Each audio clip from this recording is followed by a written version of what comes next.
Ce journal vous est offert par le FPI, Fonds de promotion de l'industrie, votre partenaire privilégié pour la réussite de vos projets.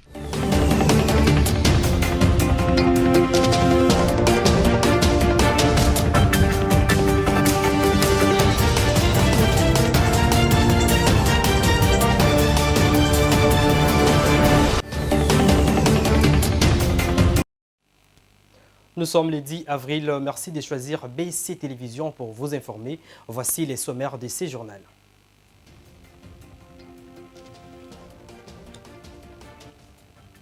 Crise de confiance au sein de la plateforme de l'opposition Lamouka suite à la passation des flambeaux. Le camp de Nouvel Élan crie au scandale et considère cet acte comme étant une rébellion de la part de Martin Fayulu. Le chef de l'État, Félix Antoine Tshisekedi Tshilombo, a visité les infrastructures sportives dédiées au 9e jeu de la francophonie qui aura lieu du 26 juillet au 6 août 2023.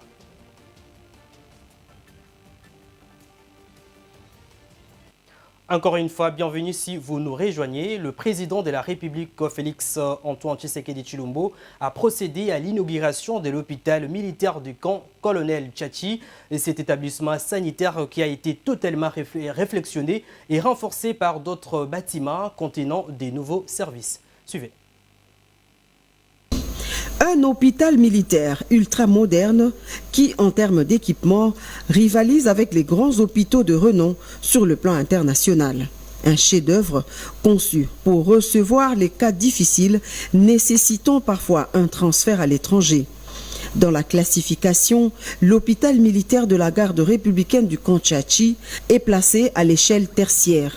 L'ouvrage fait partie d'une série d'œuvres à caractère historique initiée par le chef de l'État, Félix Antoine Tshisekedi Tshilombo, après l'école moderne construite toujours ici au camp Tchachi et les gigantesques usines de traitement d'eau de Lemba Imbu et de Binza Ozone. Dans un passé récent, ce site était une vaste étendue maraîchère qui a laissé place à un complexe hospitalier pimpant neuf, une structure médicale affichant une somptuosité et une splendeur sans pareille dans la sous-région. 4 principales allocutions prononcées pour la circonstance.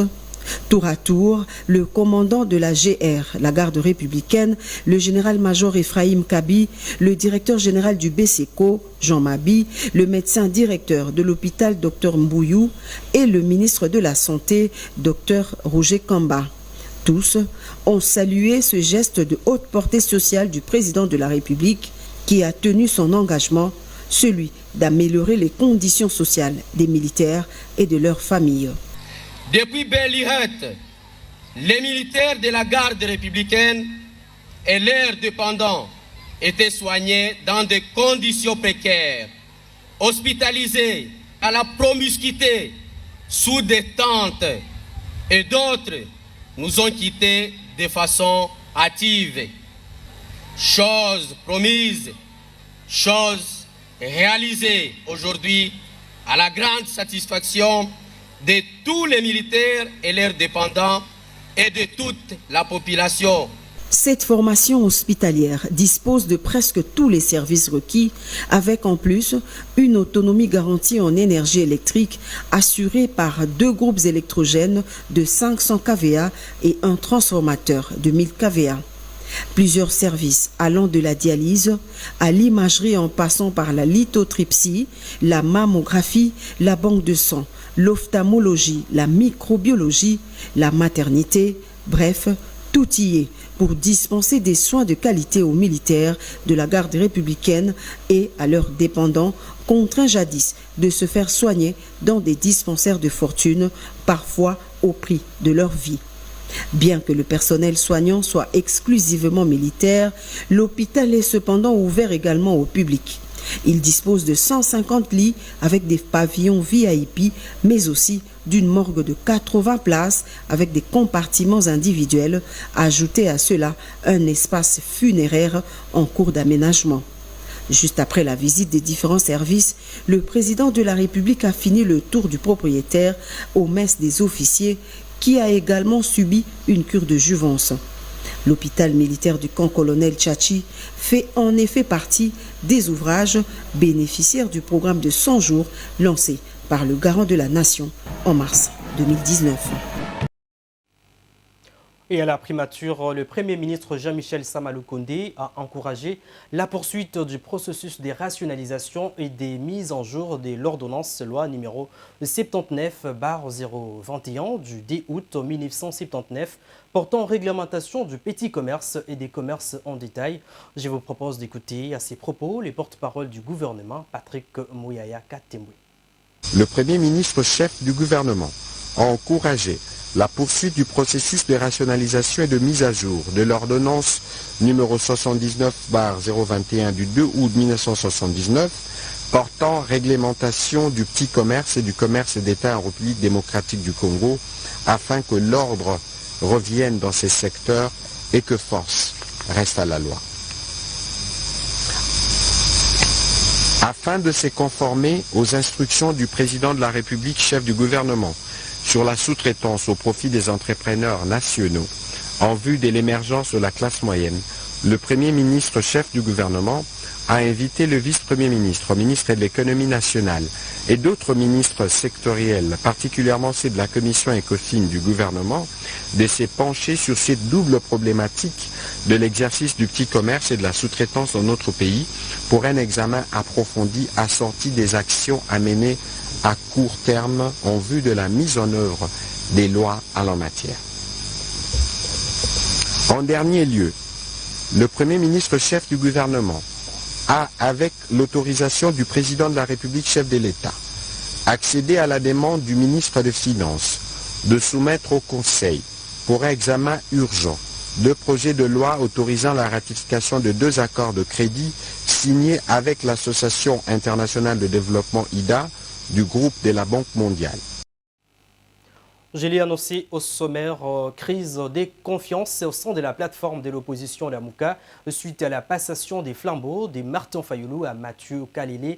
Le camp de Nouvel-Élan crie au scandale et considère cet acte comme étant une rébellion de la part de Martin Fayoulou et son parti SID contre la convention de Lamuka. On écoute Pichou Matabissi, coordonnateur provincial de la jeunesse du Nouvel-Élan, partout cher à Adolphe Mouzito, joint au téléphone par votre rédaction. Suivez. En fait, la position de Nouvel-Élan, elle est claire et simple. Nouvel-Élan a pris acte de la rébellion de M. Martin Fayoulou et de son parti politique SID. Vous allez constater que la passation qui a été opérée entre M. Martin Fayoulou et M. Kalele, cette passation s'est passée frauduleusement. Parce que M. Martin Fayoulou n'a pas qualité en lui seul pour coopter M. Kalele au sein du Présidium. C'est-à-dire, vous allez vous souvenir que depuis un certain temps, depuis qu'on nous a pondu le communiqué du collège de président, nous avons demandé à M. Martin Fayoulou de présenter à l'opinion la preuve de retrait volontaire de M. Adolphe Mouzito au sein de la Mouka. Mais M. Martin Fayoulou n'a jamais prouvé de preuves, n'a jamais présenté le preuve au peuple congolais. Et ce qui s'est passé, M. Martin Fayoulou a franchi la ligne rouge. M. Martin Fayoulou a marché sur la convention. M. Martin Fayoulou n'a pas respecté la convention de la Mouka. Nous avons tiré des conséquences. Nous avons pris acte de l'auto-exclusion de M. Martin Fayoulou. C'est pourquoi demain mardi, Nouvel-Élan va organiser une cérémonie de l'auto-exclusion de M. Martin Fayoulou et de son parti politique SID au sein de la Mouka. Je profite aussi à ma qualité de coordonnateur de la jeunesse de lancer un message vibrant à tous les jeunes de Nouvel-Élan et à toute la jeunesse de la Mouka de se mobiliser tous demain comme un seul homme pour venir prendre part à la cérémonie qui sera organisée pour manifester, justifier l'auto-exclusion de M. Martin Fayoulou au sein de la Mouka. C'est-à-dire, nous prenons la communauté internationale à témoin et la communauté nationale. Et d'ailleurs, un point de presse sera aussi organisé par Nouvel-Élan pour fixer l'opinion par rapport à la rébellion de M. Martin Fayoulou. Dans le même registre, en réaction après la passation des bâtons des commandes de la MOCA à Mathieu Kalele, Prince Epengue, porte-parole de cette coalition, éclaire l'opinion quant à ci.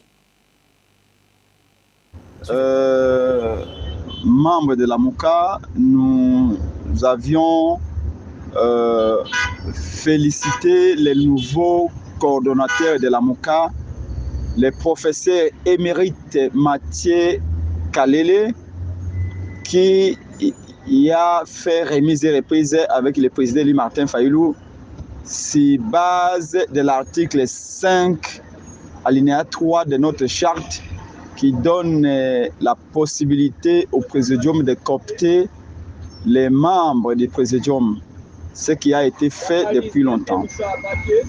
Et donc la MOCA a les yeux tournés vers l'est du pays qui est abandonné par M. Félix Tshilombo entre les mains des Ougandais, des Burundais, des Kenyans. Nos yeux sont tournés vers le processus électoral. La MOCA et les nouveaux coordonnateurs, le professeur Kalele, et nous, la priorité avec tous les partis membres, y compris mon parti de Congo, la priorité c'est d'arrêter la fraude électorale que Félix Tshisekedi est en train de planifier. Quant au président Muzito, qui était notre allié et un leader politique respectable, il avait écrit au présidium de la MOCA le 22 décembre 2022 pour signifier son retrait volontaire. Muzito s'est retiré volontairement de la MOCA et avait interdit à tous ses membres de ne plus prendre part aux réunions de la MOCA depuis presque 5 mois. Nous avions pris acte, nous, le collège des présidents de la MOCA, nous avions pris acte de son retrait volontaire. Nous lui avions souhaité bonne chance là où il est allé, à l'Union Sacrée, parce que c'est un secret de polichinelle. Tous les Congolais savent que le président Muzito, suite à la pression de son beau-fils Mouyaya et de sa famille biologique, était en train de négocier avec Félix Tshisekedi pour devenir Premier ministre. Malheureusement, Félix Tshisekedi n'a pas voulu. Il lui avait proposé plutôt le poste de vice-premier ministre et ministre de l'économie, le poste que Muzito avait rejeté parce qu'il réclamait d'être à la primature. Et donc, malheureusement, le président Muzito s'était mal pris en garantissant qu'il allait mettre les désordres au sein de la MOCA, tuer la MOCA avant de partir. Mais malgré cela, la MOCA reste l'esprit du peuple. Nous allons continuer la lutte avec d'autres leaders importants qui sont en train de venir pour faire triompher la vérité des urnes, pour qu'en 2023, qu'il n'y ait plus de fraude. Évoluons dans ce journal dans les soucis de prendre part aux prochaines élections prévues au mois de décembre de l'année en cours. Le vice-premier ministre, ministre de l'économie nationale Vital Kamerhe, a rempli son devoir civique. Il s'est enrôlé le week-end dernier à Bukavu, chef-lieu de la province du Sud Kivu. Commentaire. Vital Kamerhe, vice-premier ministre, ministre en charge de l'économie nationale, a accompli son devoir civique, celui de s'enrôler. L'ancien directeur de cabinet de Félix-Antoine Tshisekedi a profité de cette occasion pour échanger avec sa base à la place Indépendance de Bukavu. Conscient de la crise sociopolitique et à la dépréciation du franc congolais face aux devises étrangères, Vital Kamerhe a promis de tout mettre en œuvre afin d'améliorer le bien-être des Congolais. Le ministre en charge de l'économie a lancé un message d'amour et de pardon en ces moments où la République démocratique du Congo fait face à l'agression rwandaise causant la détérioration de la situation sécuritaire dans la partie est de la République. Il a exhorté la population à bannir le tribalisme et toute aptitude de porter atteinte à la cohésion nationale. Soucié du bon déroulement des 9e Jeux de la francophonie à seulement quelques mois de la tenue de ces derniers, le chef de l'État Félix-Antoine Tshisekedi Tshilombo a visité samedi 8 avril dernier toutes les infrastructures sportives dédiées à ces grands événements qui aura lieu du 26 juillet au 6 août 2023. Suivez. Il ne reste que 2 jours à compter au bout du doigt pour la tenue du 9e jeu de la francophonie dans la ville-province de Kinshasa. 8 avril 2023, jour choisi par le président de la République et son équipe pour visiter les infrastructures qui abritera le 9e jeu de la francophonie. du stade de Martyrs, au centre de judo, le président de la République a constaté en personne l'évolution des constructions de ces édifices. Il en ressort que les taux d'exécution des travaux est de 80% et actuellement au stade de finition. Il ne reste plus que l'installation de la climatisation centrale dont les équipements commandés à l'étranger sont attendus dans les prochaines semaines. D'ici fin mai ou plus tard, tout pourrait être prêt. Le président de la République, satisfait de ces travaux, a salué l'encouragement des entrepreneurs à construire et leur dévouement à mettre la main dans la pâte pour la tenue de ce 9e jeu de la francophonie qui est un honneur de tous. Après le rond-point de Zuileri dans la commune de Kinshasa, la commission des animations périphériques a organisé le week-end dernier la présentation des Massano, la mascotte des 9e Jeux de la francophonie avec en seul objectif sensibiliser les étudiants de l'Université Pédagogie Nationale. Yves Maëlé nous en dit plus. Le 9e jeu de la francophonie arrive à grands pas. Sur ce, les comités nationaux de jeux de la francophonie vendent de plus en plus l'image de ce dernier. Les animations de proximité se poursuivent dans de différents carrefours de la ville de Kinshasa.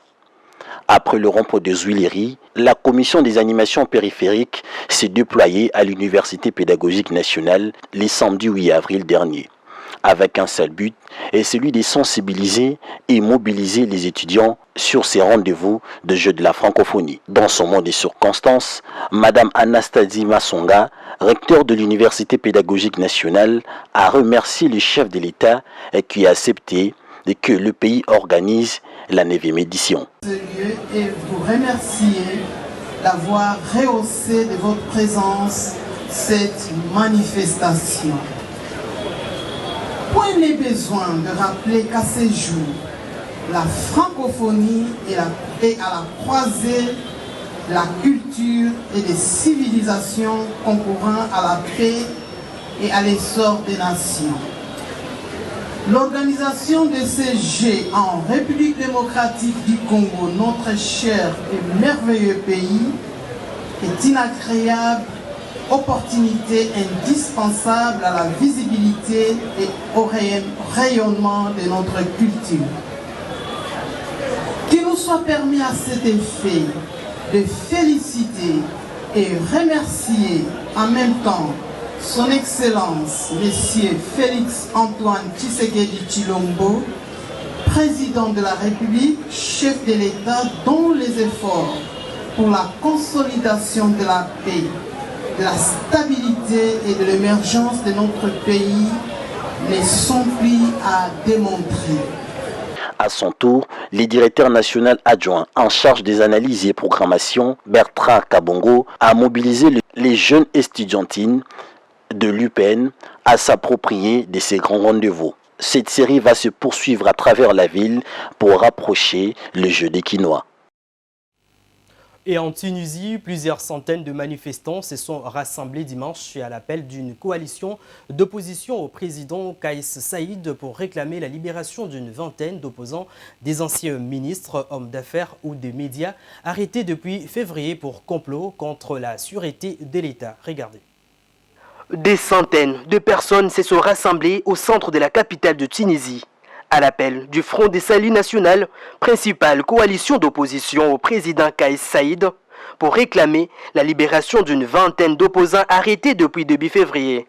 Selon des journalistes et de l'agence France Presse, plus de 300 militants de partis d'opposition ont scandé des slogans appelant à la libération de personnes emprisonnées, portant des drapeaux tunisiens ou des pancartes. Lors de cette manifestation, Samir Ben, un responsable du Parti républicain, a réclamé un dialogue national afin d'élaborer une feuille de route pour sauver la Tunisie et revenir sur la voie démocratique. Il s'y est de noter que c'est depuis début février que les autorités tunisiennes ont incarcéré plus de 20 opposants et de personnalités parmi lesquelles des ex-ministres, des hommes d'affaires et le patron de la radio la plus écoutée du pays, Radio Mosaïque. Rappel de principaux titres.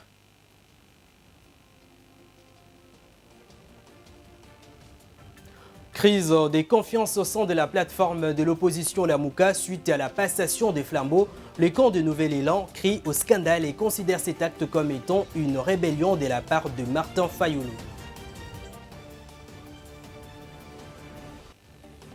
Le chef de l'État Félix Antoine Tshisekedi Tshilombo a visité les infrastructures sportives dédiées au 9e Jeux de la francophonie qui aura lieu du 26 juillet au 6 août 2023.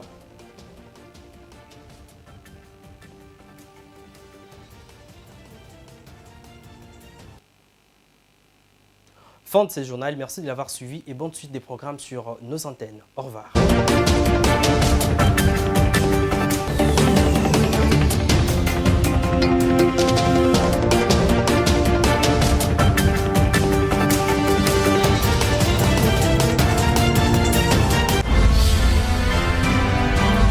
Ce journal vous a été offert par le FPI, Fonds des promotions de l'industrie.